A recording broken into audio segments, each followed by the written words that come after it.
कहां गए वो हिंदू हृदय सम्राट जो कल तक कहा करते थे कि अगर तुम्हें भारत में डर लगता है तो पाकिस्तान चले जाओ, जो कल तक मुस्लिमों को बार बार पाकिस्तान जाने की धमकी दे रहे थे, आज उन सभी हिंदू हृदय सम्राटों के गाल पर तमाचा पड़ा है। नमस्कार, मेरा नाम अरुण गौतम है और आप देखना शुरू कर चुके हैं धाका टीवी।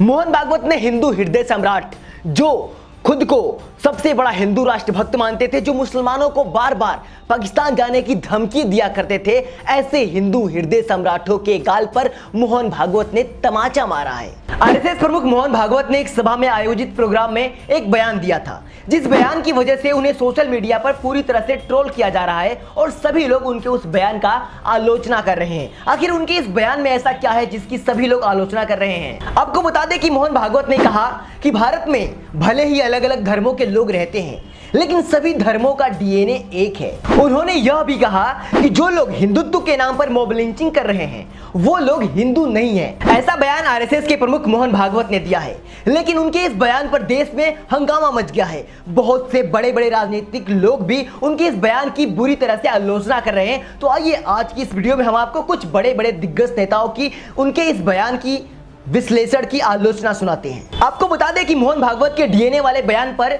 बीएसपी प्रमुख मायावती ने कहा है कि संघ प्रमुख मोहन भागवत द्वारा कल गाजियाबाद में आयोजित एक कार्यक्रम में भारत के सभी धर्मों के लोगों का डीएनए एक होने और हिंसा को हिंदुत्व के खिलाफ होने की जो बात कही गई है वह किसी के भी गले से नहीं उतर रही है, क्योंकि संघ एवं भाजपा कंपनी के लोगों का तथा सरकार की कथनी और करनी में बहुत ही ज्यादा अंतर होता है। मायावती ने यह भी कहा कि मोहन भागवत का यह बयान मुंह में राम और बगल में छुरी जैसा है। उन्होंने कहा कि मोहन भागवत देश की राजनीति को विभाजनकारी बताकर कोस रहे हैं, वह बिल्कुल ही ठीक नहीं है। मायावती ने यह भी कहा कि सच्चाई तो यह है कि जिस भाजपा सरकार को आरएसएस आंख बंद करके समर्थन करती आ रही है, ये उसी का परिणाम है।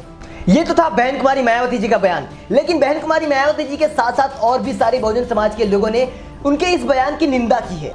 लेकिन मोहन भागवत जी से कुछ और भी हमारे सवालात हैं जो हम मोहन भागवत जी से पूछना चाहेंगे। अगर आपके मन में भी कुछ सवालात हो मोहन भागवत से या आप हमारे इन सवालों के जवाब दे सकते हैं तो कमेंट में अपनी राय हमें जरूर दीजिएगा। मोहन भागवत कह रहे हैं कि सबका डीएनए एक है। जब सबका डीएनए एक है, जब भारत में रहने वाले सबका डीएनए एक है, जब हम सब एक हैं, तो मोहन भागवत जी शंकराचार्य की कुर्सी पर सिर्फ ब्राह्मण ही क्यों बैठता है? उसके डीएनए में ऐसा क्या चीज है जो हमसे उससे अलग बनाता है? मोहन भागवत कह रहे हैं कि हमारे देश में जो हिंदू रहते हैं, मुस्लिम रहते हैं, सिख रहते हैं, इन सबका डीएनए एक है। चलिए हम हिंदू, सिख, ईसाई इन सब की बात छोड़ देते हैं। आप जिन्हें हिंदू कहते हैं ना, हम सिर्फ इन्हीं की बात कर रहे हैं। आप जिन्हें हिंदुओं के अंतर्गत लेते हैं, उन्हीं हिंदुओं में से आप जिन्हें शूद्र कहते हैं, आप क्या उन्हें शंकराचार्य की कुर्सी पे बैठा सकते हैं?